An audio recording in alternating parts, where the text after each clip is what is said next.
மாண்புமிகு உறுப்பினர் ஒரு சவால் விட்டிருக்கிறார். அவருக்கு பதில் சவால் நான் விடுகிறேன். சங்கரன் கோயிலில் நாங்கள் தனித்து வேட்பாளரை நிறுத்தப் போகிறோம்.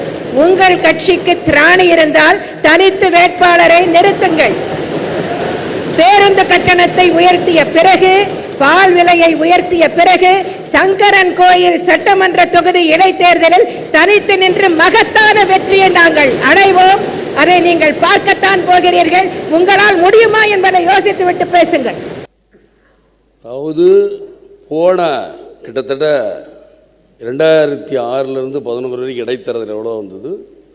அந்த இடைத்தேர்தலில் ஒரு தேர்தலில் கூட அனைத்து இந்த அண்ணா திராவிட முன்னேற்ற ஜெயிக்கல.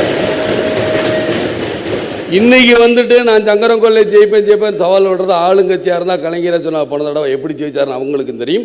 இப்போ நீங்களே எப்படி ஜெயிக்க போகிறீங்கிறதா அனைத்து இந்த அண்ணா திராவிட எப்படி ஜெயிக்க போகிறோங்கிறது